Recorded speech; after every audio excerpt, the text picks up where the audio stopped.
ये customer complaint sheet है।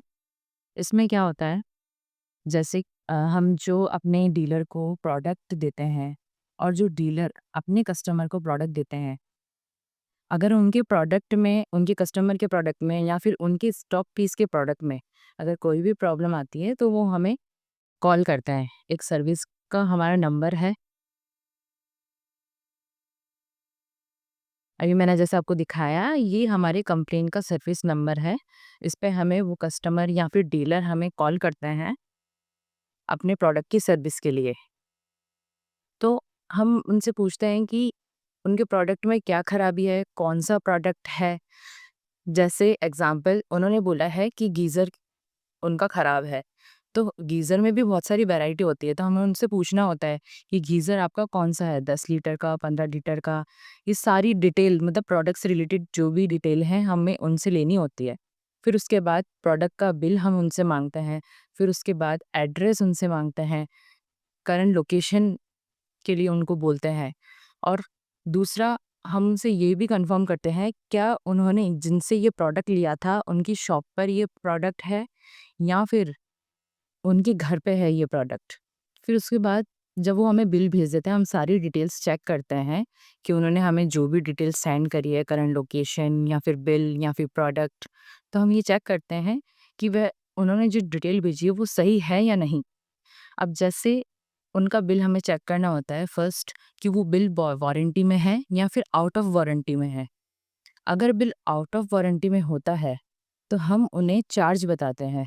अब जैसे फॉर एग्जांपल मैं आपको बताना चाहूँगी, एक गीज़र है, उसकी वारंटी 2 इयर्स की है, तो हम बिल में डेट देख लेंगे कि उन्होंने कब परचेज़ किया था और वो वारंटी में है या नहीं। अगर आउट ऑफ वारंटी होता है तो हमें उन्हें चार्जेस बताते हैं। अगर जैसे उनके गीज़र में टैंक लीकेज है या फिर कोई स्पेयर खराब है, तो उस हिसाब से हम उनको स्पेयर के चार्जेस बता देते हैं, सर्विस चार्जेस बता देते हैं।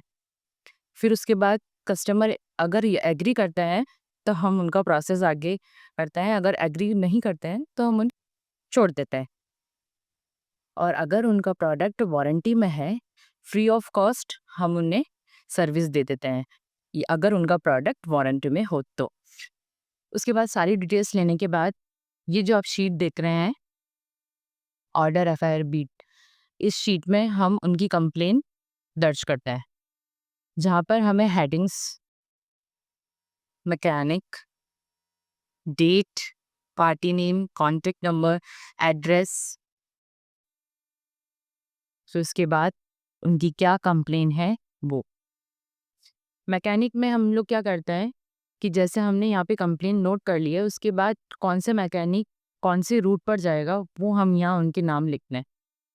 ठीक है, डेट में डेट आ जाएगा, पार्टी का नाम आ जाएगा, यहाँ पे उनके कॉन्टेक्ट नंबर आ जाएंगे, उनका एड्रेस आएगा।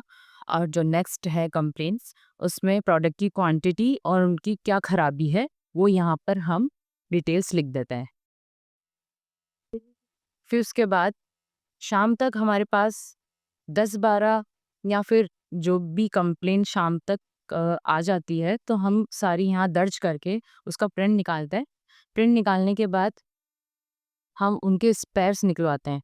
जो भी, जैसे ये प्रोडक्ट है, 1 पीस ये जैसे मैं आपको ये बताना चाहिए, 2 piece 10 inch exhaust fan not working, तो इसके हिसाब से हम स्पेयर निकलवाएँगे। सबसे पहले हम यहाँ देखेंगे कि स्पेयर अवेलेबल है या नहीं है। अगर अवेलेबल है, तो हम स्पेयर निकलवा देते हैं ये सारे। 1 दिन पहले ये सारी चीज़ें हम रेडी करके रखते हैं। और रूट के हिसाब से, जैसे मैंने आपको बताया, रूट के हिसाब से हम मैकेनिक भेज देते हैं। जैसे यहाँ पर आप देखिए, ये 2 रूट जो है ये कानोता में है, तो यहाँ पर 1 मैकेनिक को भेज दिया। एक 1-2 रूट जयसिंहपुरा कोर की 2 कंप्लेन है, चलो, तो 1 मैकेनिक यहाँ भेज दिया। इस तरह से हम रूट सेट करके मैकेनिक को हम भेजते हैं। फिर उस हिसाब से हम स्पेयर निकाल लिए। स्पेयर निकालने के बाद जैसे ही दूसरे दिन हमारे मैकेनिक आते हैं, वो तुरंत अपना स्पेयर लेकर अपने-अपने रूट पर निकल जाते हैं। उसके बाद शाम होते ही फिर हम वही प्रोसेस करते हैं। फिर शाम को फिर हम उनसे पूछते हैं कि कौन-सी उनकी कंप्लेन हो गई है। फिर उसके बाद हम जो कंप्लेन उनकी हो गई हो, वो यहाँ से हम डिलीट कर देते हैं। और उसके बाद नेक्स्ट वही प्रोसेस स्टार्ट हो जाता है, स्पेयर निकलवाना, रूट्स सेट करना, ये सारी चीज़ें वही रूटीन में आ जाती है।